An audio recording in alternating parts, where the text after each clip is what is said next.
Esto es Málaga Value, tu podcast de finanzas e inversión.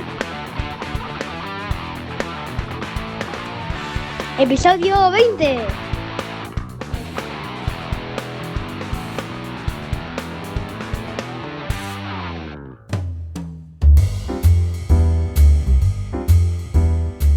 Bueno, buenos días.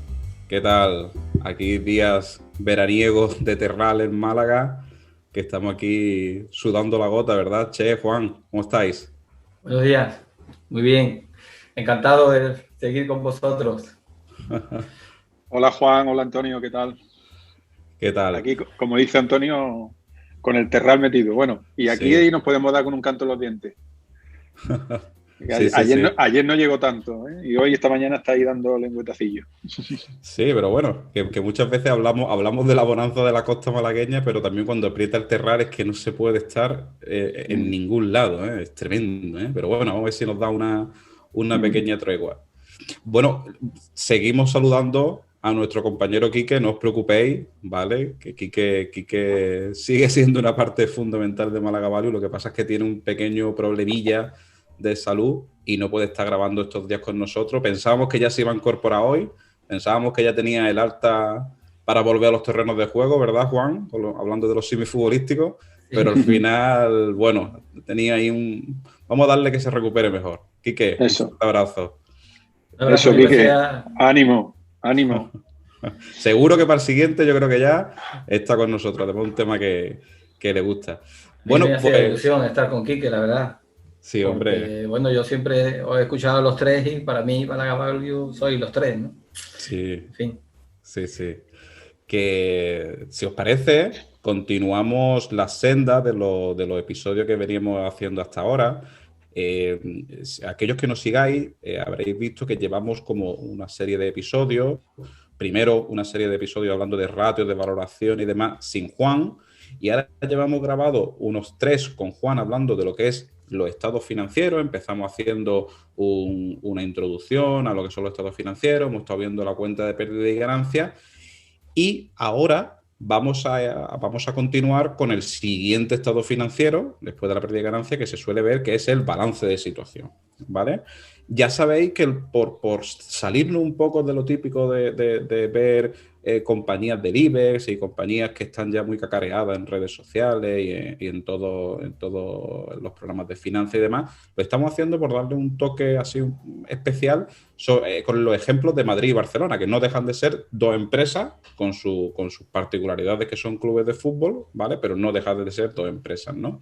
También os comento, aquellos que nos estéis escuchando por podcast, por iVoox, por iTunes, por Spotify, también estamos grabando los episodios y lo estamos subiendo a YouTube porque nos hemos dado cuenta bueno, que hay un soporte gráfico importante. Juan hace su grafiquito, vamos comentando y muchas veces se hace más intuitivo cuando estamos hablando de un balance, de la cuenta de pérdida y ganancia, que mientras aquellos que no escucháis queráis verlo, pues se vea en YouTube con el soporte de los gráficos que prepara Juan, ¿vale?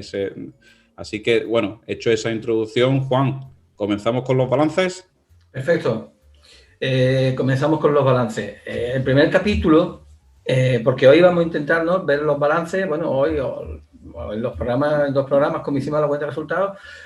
Tú preguntabas, Antonio, ¿por dónde es mejor empezar a analizar empresas, ¿no? ¿Por el balance o por la cuenta de resultados? Y yo Cierto. te dije que yo prefiero empezar por la cuenta de resultados, ¿no? Era como más intuitivo, ¿no? Y yo creo que, fíjate, con todo lo que hemos visto hasta ahora en estos dos episodios anteriores, que han sido además 2 horas de cuenta de resultados, no exclusivamente de Madrid y Barcelona, pues ya tenemos una idea bastante más o menos de los negocios, de los ingresos y los gastos de Real Madrid y de Barcelona, ¿eh? Muy diferente de los dos, ¿no? Y además hemos hecho sabemos algo sobre los presupuestos también para la temporada 2021. Entonces, ¿qué balances pensamos que podrán ser mejores de los dos, ¿no? ¿Qué club pensamos que puede estar más endeudado de los dos, ¿no? Con lo que conocemos. Es más, ahora mismo, con independencia del balance, yo no conozco el balance ahora mismo del Madrid o del Barcelona, no conozco el de Barcelona, que es el que hemos visto que tiene una cuenta de resultados bastante preocupante, ¿no?, para sus hinchas, para sus aficionados. ¿Importaría mucho tener el balance del Barcelona para dar una opinión? yo no sé cómo es el balance, pero incluso suponiendo que fuera bueno, yo le prestaría dinero al Barcelona con estos resultados que me está presentando en el año pasado y en lo que se conoce de la temporada que acaba de cerrar. Yo creo que no le daría dinero, sabemos que no nos lo va a devolver, ¿no? ¿O qué garantía le íbamos a exigir?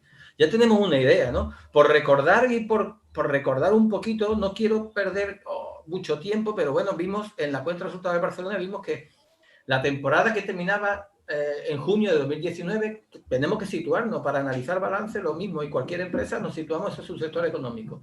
Estamos hablando de una temporada que acababa 30 de junio de 2019, la temporada que acababa el 30 de junio de 2020, recordamos que en el COVID llega marzo y se paraliza el fútbol, la asistencia a los estadios, la venta de las tiendas, por ejemplo, que son unos ingresos importantes.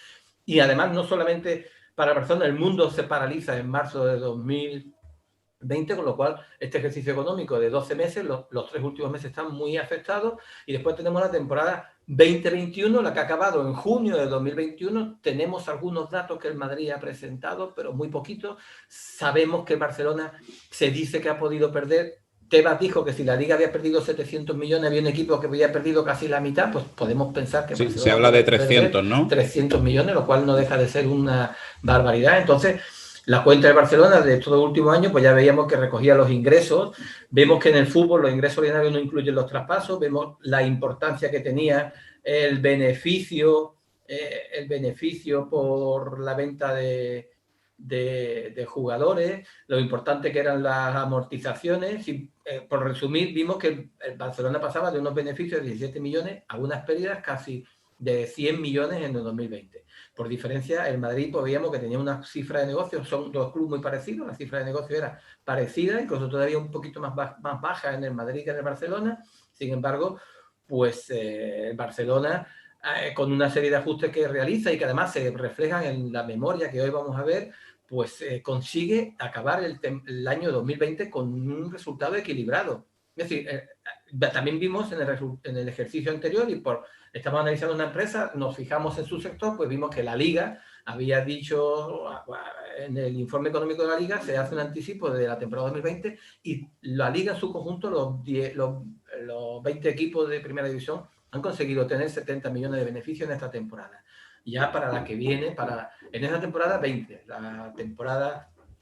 sí, efectivamente, la temporada 2021, toda la Liga ha conseguido acabar en beneficios. Bueno, perdón, me estoy equivocando. En la temporada 2020, a pesar del COVID, a pesar de estas pérdidas que yo tenía en Barcelona, la Liga en su conjunto consigue tener beneficios. Y ya la Liga, efectivamente, la temporada 2021, pues ya sí tiene pérdidas. En las ligas europeas, como el control económico es a posteriori, pues las ligas europeas en la temporada 2020 ya estaban completamente desajustadas, ¿no? Hay grandes pérdidas tanto en la temporada 20 como en la 21. Por situarnos, ¿no? Y ya me quiero enrollar demasiado. Aquí teníamos una comparación de las dos, ven pérdida de las dos cuentas de resultados, donde ven dónde están las diferencias. Hablamos de la importancia del EBITDA, vemos que el Madrid es capaz de generar 50 millones de EBITDA frente a 19 solo de Barcelona. Y vimos que el EBITDA era una medida de la tesorería, de la capacidad de generar dinero de la empresa, ¿no? Y ya vimos la semana pasada, un ratio fantástico, con 19 millones de ingresos de EBITDA de Barcelona, no tenía ni para pagar los intereses. Los intereses. Los intereses, que me estoy dando cuenta que esta cuenta que estoy presentando, o que he copiado hoy aquí, no es completa, solo le faltan partidas. Bueno, vámonos con el balance. Venga, Mientras que, empezamos entonces con el balance, mientras que la cuenta de resultados recogen todos los ingresos y gastos de un año, una cuenta flujo, el balance es una foto, exclusivamente una foto a un día concreto, a 30 de junio, ¿no? ¿Qué recoge los balances? Pues el balance se divide en dos partes. A la izquierda tenemos el activo y a la derecha tenemos el pasivo. Técnicamente estaríamos hablando de pasivo más patrimonio neto, ¿no?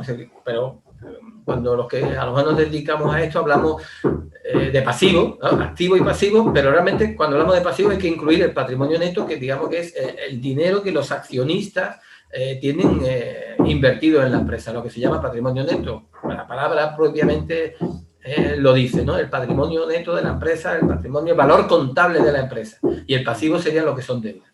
Entonces, activo y pasivo como gran foto de lo que es el balance y ahora, ¿cómo se divide el activo? El activo se divide en dos grandes partidas, activos fijos y activos circulantes, ¿no? O lo que antiguamente, bueno, o también se puede llamar lo que es el inmovilizado, la parte que la empresa necesita para su actividad de forma permanente, pues son las naves, las oficinas, la maquinaria, los vehículos, ¿no? Es algo que siempre está ahí para que la empresa funcione. Entonces tenemos el activo fijo y el activo circulante. El activo circulante son los bienes y derechos que se van generando con su actividad diaria, ¿no? Entonces, activo fijo, activo circulante en la izquierda, lo que es el activo, y el pasivo se divide, pasivo a corto, que es las deudas hasta un año, el pasivo a largo y después el patrimonio neto, ¿no? Como digo, es valor contable de la empresa. La diferencia entre lo que tengo, que sería el activo, y lo que debo, que es el pasivo, que son las deudas, la diferencia entre lo que tengo y lo que debo es lo que valgo, ¿no? Eso es el patrimonio neto. El activo fijo, pues normalmente el activo fijo, todos los ejemplos que he puesto son naves materiales e inmovilizado material, pero hay otro inmovilizado, puede ser perfectamente inmaterial. Una concesión que tenga una empresa, que tenga pues los bares de las facultades, ¿no? Pues puede ser una concesión que te permite a unas personas desarrollar la actividad. Pero eso que han pagado, pues constituye ese inmovilizado es inmaterial, ¿no? O también puede haber incluso financiero, una empresa holding, el inmovilizado, el activo fijo de un holding son las acciones que tiene como propiedad de su grupo, ¿no? Entonces, tenemos que tener claro qué es el activo fijo del circulante y la diferencia es, el fijo es lo que es el reflejo de mi actividad propiamente dicha, ¿no? Puede ser material, pero puede ser inmaterial o financiero si tengo mi propio grupo de empresas y sería la holding. En el caso de fútbol es curioso porque casi todos los equipos, solamente 6 o 7 equipos, el estadio es suyo, eso sería un inmovilizado material. Pero en el resto de equipos, cuando juegan en estadios municipales o autonómicos, ese derecho de uso que tienen es un inmovilizado inmaterial, ¿no? Y como digo, pocos equipos en España y menos en Europa. Y me sorprendió porque en Europa el 80%, casi todos los grandes equipos juegan en estadios que no son suyos, bueno, y de hecho muchas veces, yo ahora no me acuerdo, pero Bayern Múnich jugaba en el Estadio Olímpico de Múnich, ¿no? En Italia compartían estadios el Milán y el Inter, sí. Estadios municipales, y yo por el caso que conozco, pues el Málaga, por conocer las cuentas puedo hablar, pues el derecho de uso de la Rosaleda, hay una concesión por un número de años, pues ese valor de esa concesión está en el activo por un lado y después está también en el pasivo como subvención por otro. Conforme se va acercando el final del periodo de concesión, ese inmovilizado se va amortizando. Igual que se amortizaba un camión, como vimos la semana pasada, pues se va amortizando una concesión, ¿no? Y una curiosidad, Juan, esas cesiones a los clubes ¿se suelen pagar por parte de ellos o son cesiones gratuitas? No, se paga una cantidad, no muy elevada, pero se paga una cantidad, claro. Es que tengo la idea de que es una cantidad, podríamos decir, simbólica, ¿no? Sí, una partida contable realmente, ¿no? El de reflejar esto además apareció hace relativamente pocos años, es decir, cuando los clubes de fútbol dejan de estar en quiebra técnica y dejan de tener patrimonio neto negativo cuando se le incorpora ese inmovilizado. Realmente ahí lo que hay, más que un pago anual, que en cualquier caso es muy pequeño en comparación con el activo que se cede, que estamos hablando de millones de euros, ¿no? Pues si yo no sé, quiero recordar, pues 20 o 30 millones en el caso. Claro, 20 o 30 millones es muchísima diferencia, pero pongamos un derecho de uso, creo recordar, unos 20 millones más o menos en el caso de la Rosaleda durante 10 o 15 años, no lo sé, un plazo muy largo. Tú eso lo estás metiendo en el balance como un derecho que tiene y a su vez en el pasivo no es una deuda, pero lo tienes como un patrimonio neto realmente. Es un apunte contable. ¿Cómo se recoge? Como una subvención de capital. ¿Año a año qué pasa? Pues año a año se va reduciendo esa subvención, se va imputando como ingreso, no de efectivo, se va imputando el ingreso de la subvención año a año en la cuenta de resultados y va amortizándose el activo, ¿no? Permíteme que haga un énfasis en el tema del pasivo, en distinguir, como tú has dicho, ¿no? Por resumir un poco, cómo se pueden financiar, porque el pasivo lo que recoge es cómo se financia el activo, ¿no? ¿Quién pone el dinero para nosotros tener ese activo? Entonces hay dos formas fundamentales de financiar el activo. Uno es con dinero propio, es decir, tú montas tu negocio, tú lo pagas, tú lo pones todo, entonces el capital sería todo el pasivo, todo sería capital, sería patrimonio neto, todo es tuyo, claro. Entonces, si tú tienes una máquina, tú tienes un edificio, tú tienes un terreno, pues tú lo has pagado, pues todo es tuyo. Entonces sería el caso extremo donde el capital ocupa todo el pasivo y la segunda forma de financiarse sería pidiendo prestado. Pidiendo prestado, que sería el pasivo a largo o a corto. Pedimos prestado a corto plazo, pedimos prestado a largo plazo. De tal manera que tenemos como dos fuentes: pasivo, préstamos a corto y a largo, que serían lo equivalente a los bonos, y el capital, que es el dinero que yo pongo o que ponen los accionistas, el accionista como dueño, es decir, yo o en general los accionistas, que es el dinero que ponen los accionistas. Tenemos acciones por un lado y bonos por otro. Y con esas dos herramientas financiamos todo el activo. ¿Qué ocurre? Que cuando tenemos una empresa que tiene muy poco capital y lo ha pedido prestado casi todo, estamos teniendo una empresa muy apalancada. Estamos teniendo una empresa muy apalancada en el sentido... ¿Por qué se le llama palanca? Porque la deuda lo que me permite es multiplicar mis beneficios. Me apalanco. Me apalanco significa que le meto una palanca a los beneficios de la empresa, y yo poniendo 10 y prestando 90 consigo beneficios por los 100 completos. Después le tengo que pagar la parte de intereses a los bonistas, a los prestamistas, pero yo me apalanco, significa que consigo mucha rentabilidad para mi dinero. ¿Qué ocurre? Que eso tiene una parte negativa, y es que el riesgo es mayor en cuanto que me falte dinero, porque claro, tengo poco dinero en la empresa, pues ya me puedo ir a la quiebra, ¿no? Entonces, tiene un riesgo, tiene un beneficio mayor, una rentabilidad mayor, pero un riesgo mayor. Sin embargo, cuando yo pongo todo el capital, pues estoy más tranquilo. Por eso a los value les gustan mucho las empresas que no tienen deuda. ¿Por qué? Pues porque pueden tirar, tienen un colchón, pueden tirar, y entonces estoy más tranquilo. No hay tanto riesgo de quiebra de la empresa, pero evidentemente las rentabilidades sobre el capital que yo pongo como accionista es menor. ¿Por qué? Porque voy a pulmón, voy poniendo yo todo el dinero, ¿vale? Y esas serían las dos fuentes de financiación. ¿Qué es lo que realmente recoge el pasivo? ¿Cómo financio yo el activo? ¿No? Bueno, quería, por enlazarlo con el primer episodio de lo que era el balance. Perfectamente, Che, así es, ¿no? Y enlazo con lo que hemos hablado un momentillo. Tú mismo, como yo, hablamos de pasivo, pero realmente pasivo más patrimonio neto. Es que tenemos, ¿no? Antiguamente era solo pasivo. Exacto. Pero exacto, técnicamente, ¿no? Nunca lo olvidemos que no tenemos el activo. Y esto me da pie para los oyentes más jovencillos, ¿no? Pero yo con 60 años lo utilizo mucho. Estamos hablando de contabilidad partida doble, ¿no? ¿Qué es la partida doble, no? El lenguaje de la contabilidad se pasa a la partida doble, pues todo lo que no imaginemos que pasa en una empresa, también en un equipo de fútbol, todo lo que no imaginemos que pasa en una empresa se refleja en la contabilidad. ¿Cómo se hace eso? Pues mediante la partida doble. Ese es nuestro lenguaje. La partida doble es que hay dos movimientos del mismo importe, en la izquierda y en la derecha, en el debe y en el haber.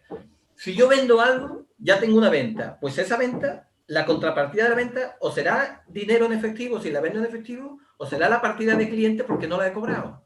Pero las ventas coinciden con la partida que financia o que compensa esas ventas, partida doble. O lo cobro o me lo deben. Y lo mismo cuando compro. Si yo compro, o lo he pagado en efectivo o lo debo. Pero ahí hay la partida doble, un apunte en el debe igual que en el haber.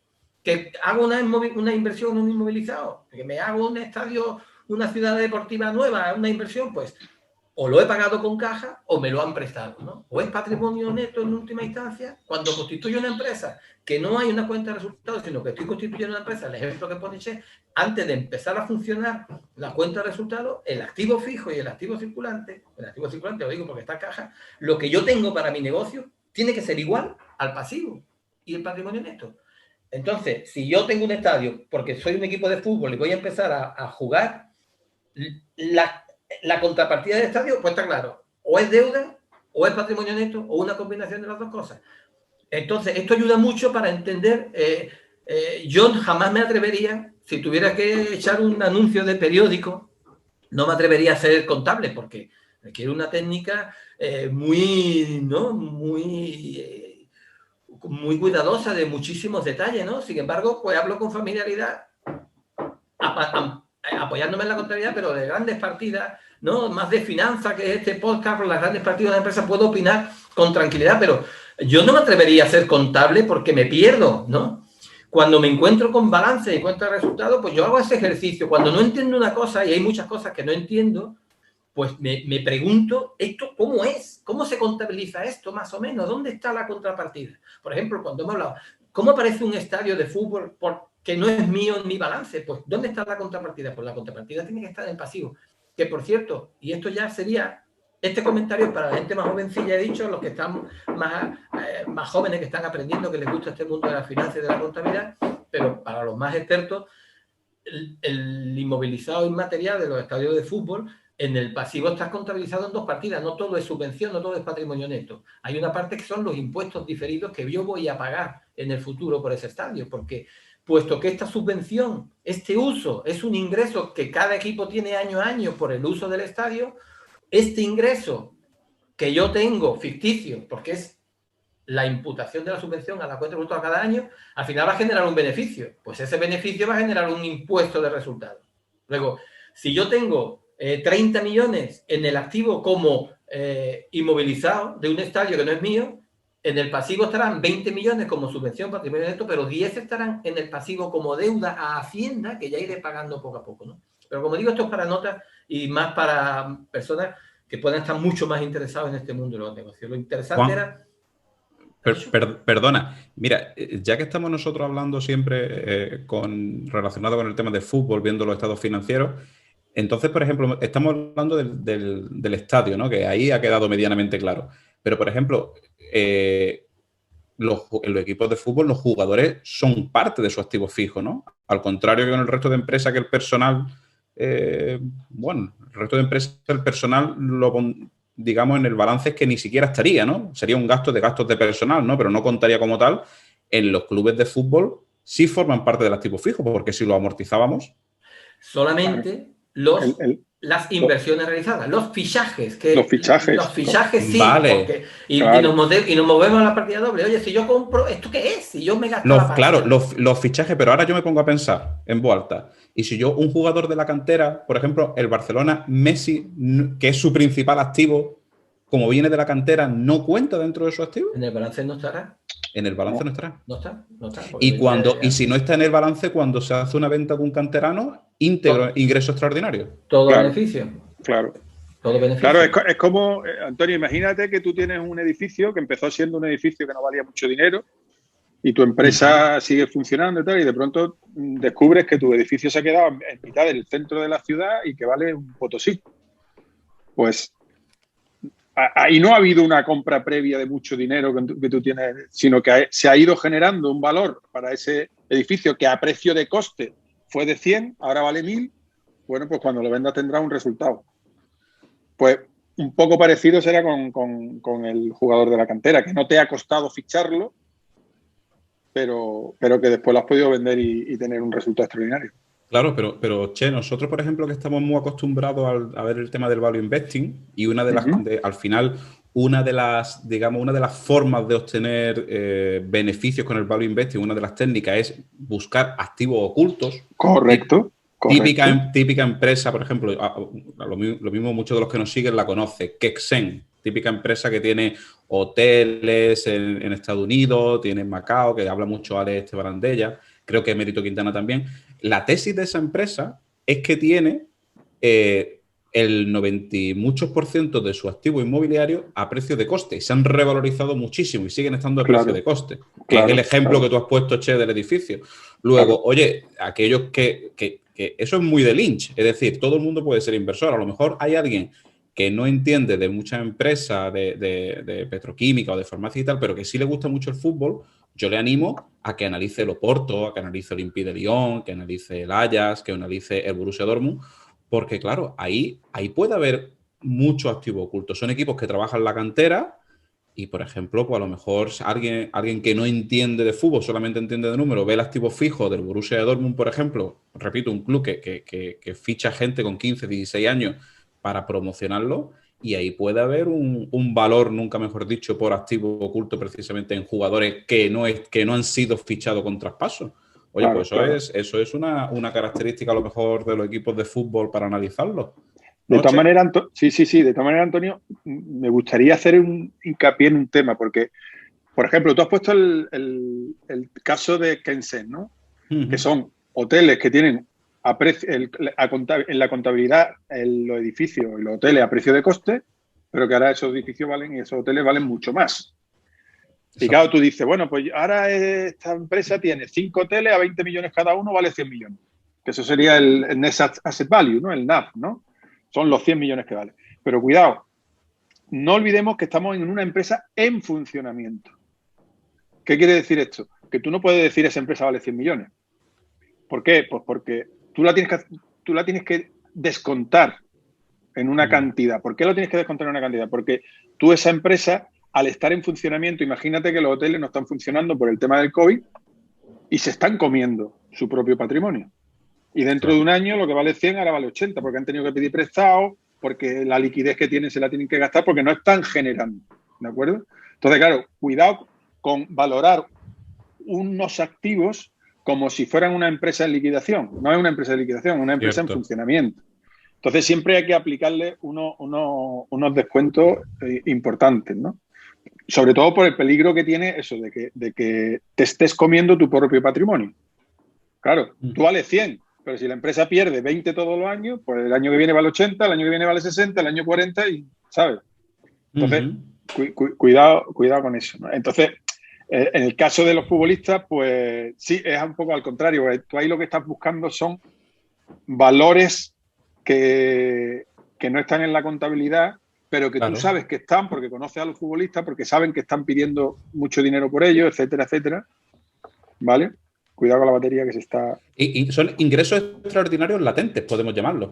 Exacto, sí.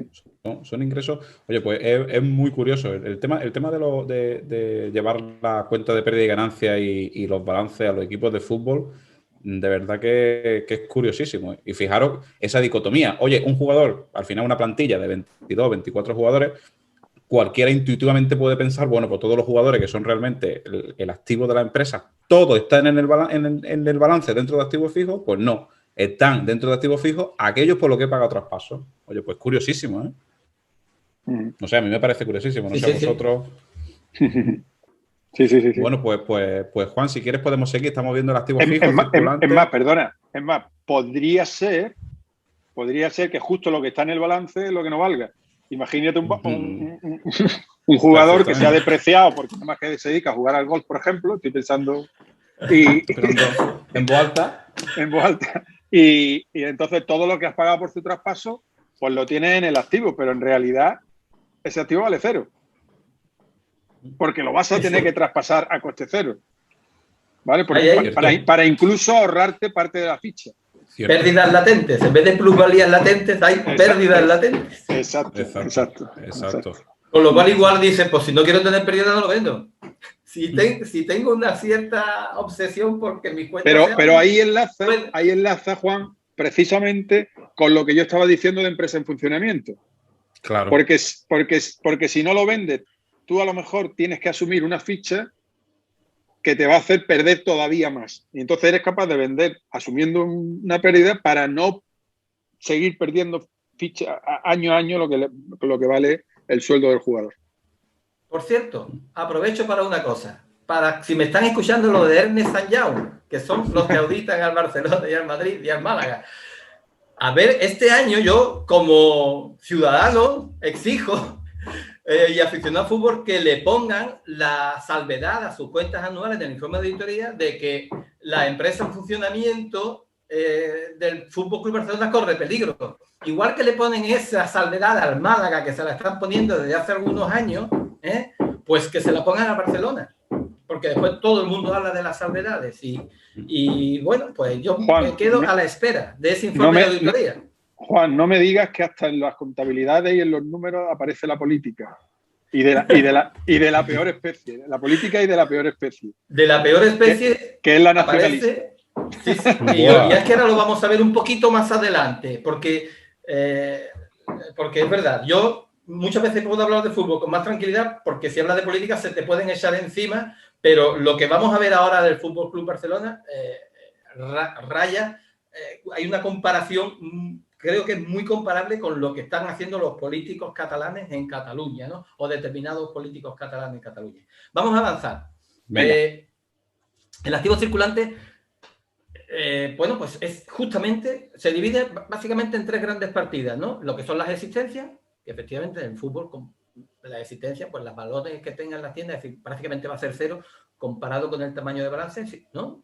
Lo que vendo son mis existencias, a lo que tengo en mis almacenes para vender. Si soy una tienda, pues tendré muchas existencias. El Corte Inglés tiene existencias, Mercadona tiene existencias que vende, ¿no? Un concesionario de coches tiene sus coches para vender. Y después tiene clientes y deudores, ¿no? Todos los derechos de cobro y las ventas pendientes de cobrar.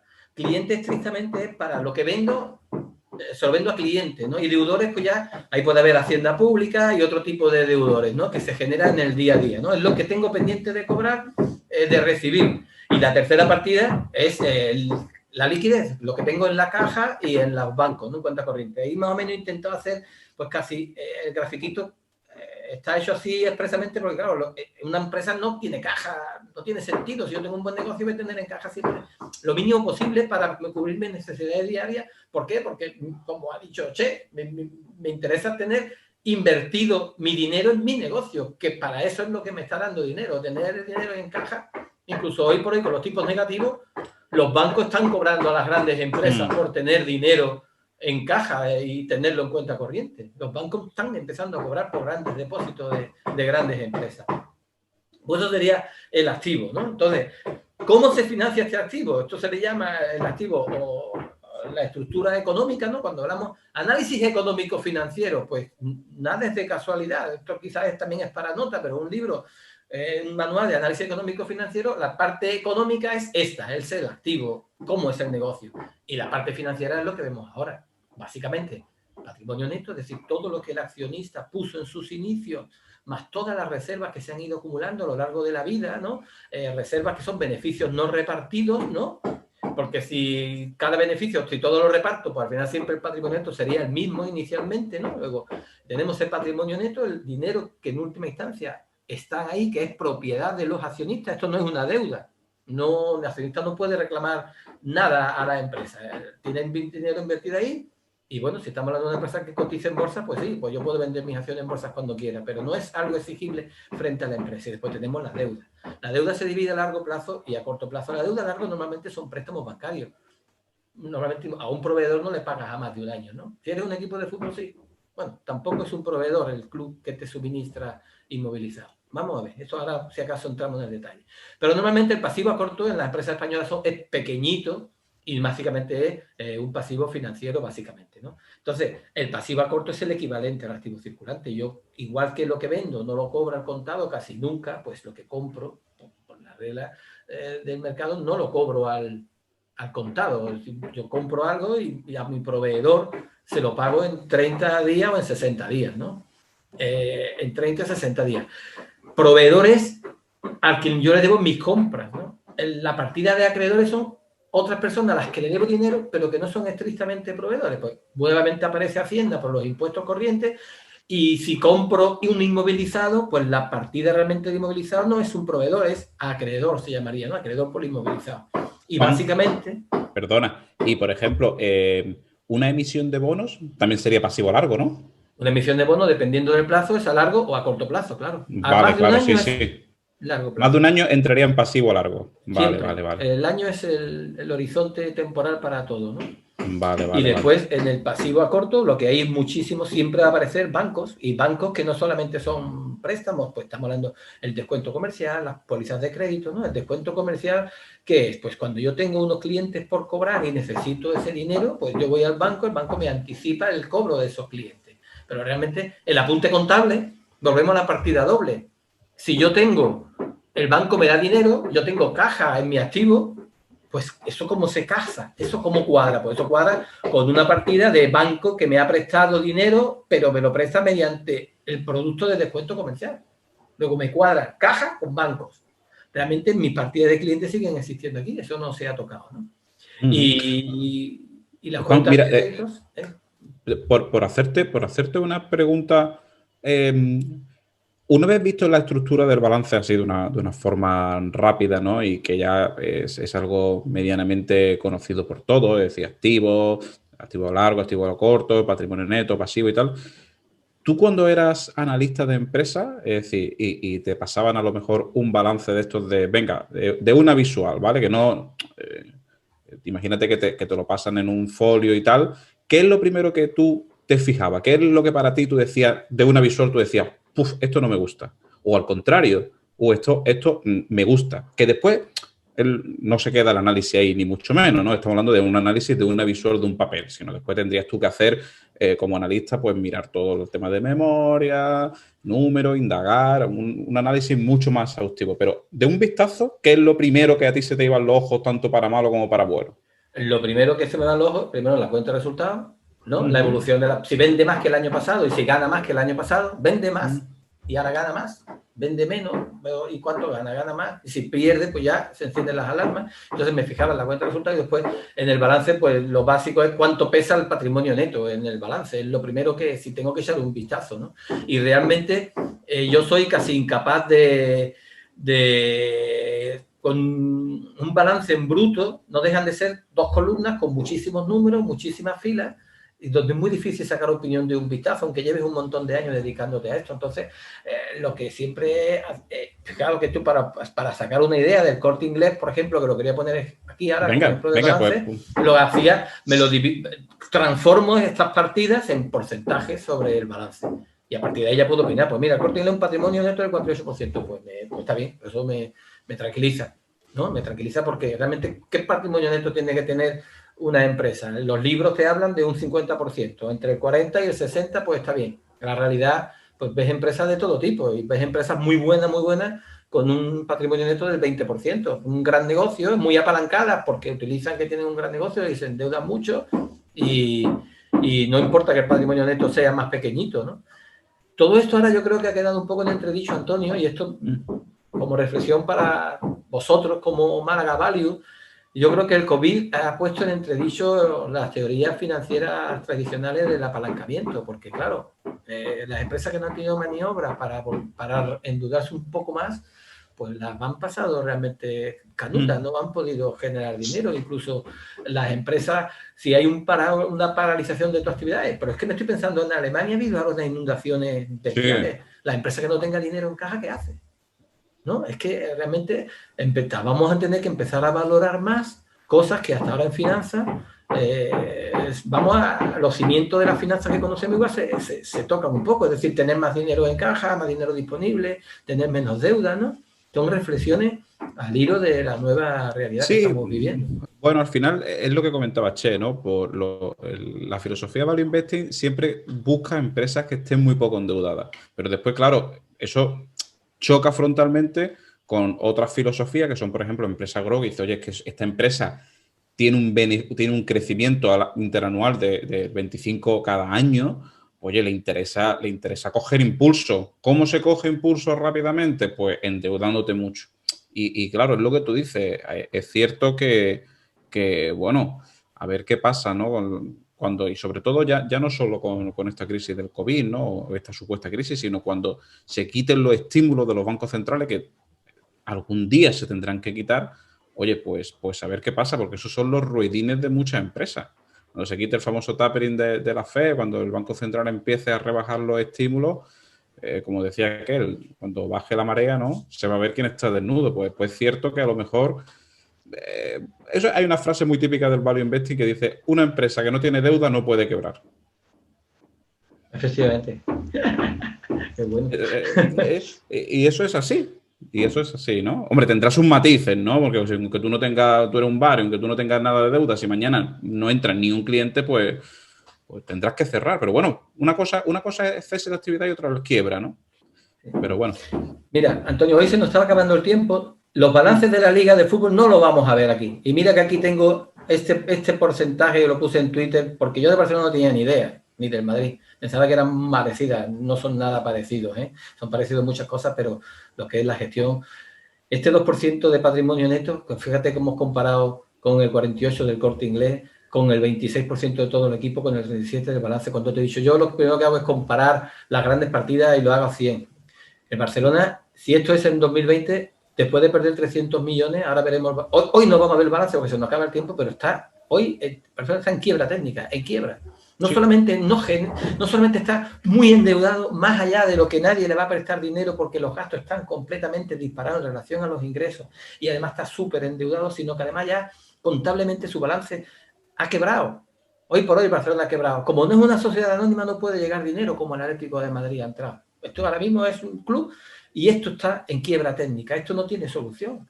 Por eso aquí entra un poco la comparación con la política populista y nacionalista, esta sensación de impunidad, de que pueden hacer lo que quieran, de que no pasa nada, no pasa nada. ¿Cómo que no pasa nada? En Barcelona, si a esto patrimonio neto, que es que no quiero hacer spoilers, pero lo dejamos para la siguiente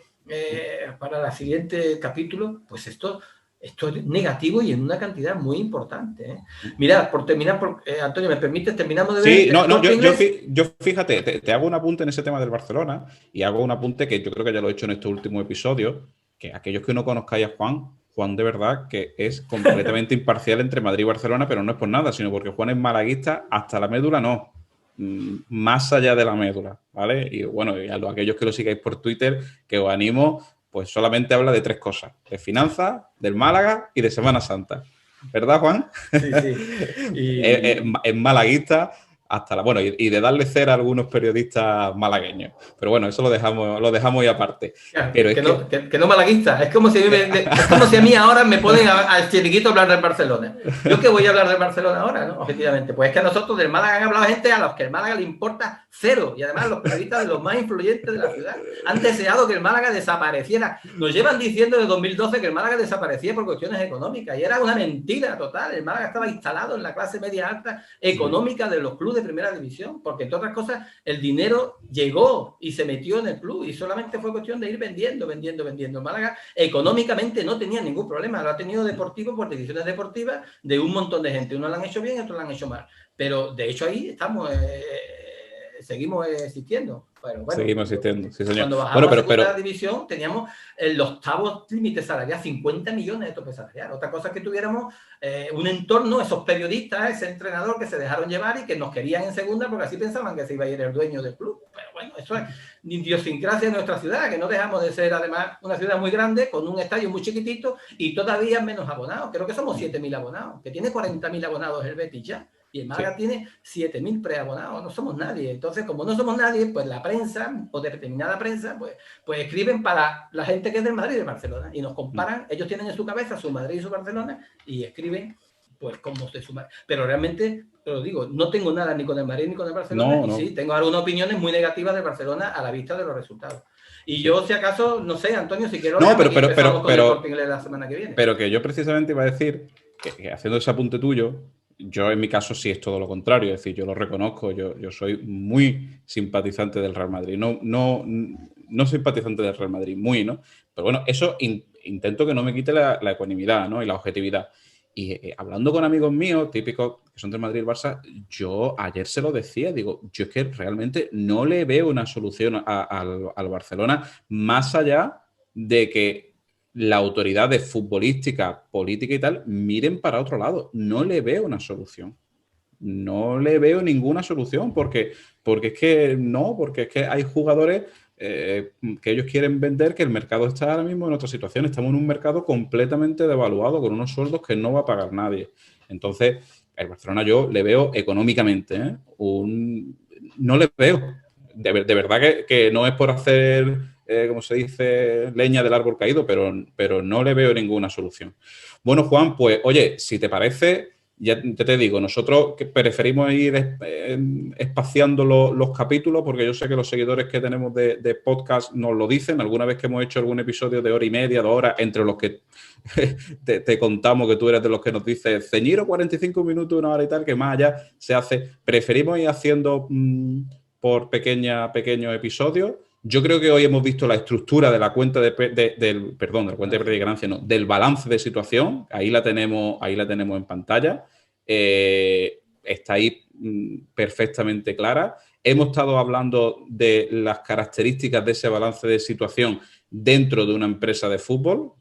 Acordaros del matiz de jugadores, que si son de la cantera o no, y eso cómo computan, que cada vez de verdad tiene más importancia, y lo estamos viendo aquellos que os guste el deporte con las famosas amortizaciones, fichaje, no fichaje del Barcelona para poder inscribir a Messi. Y si os parece, en el siguiente episodio hablamos todavía un poquito más del balance, nos metemos ya en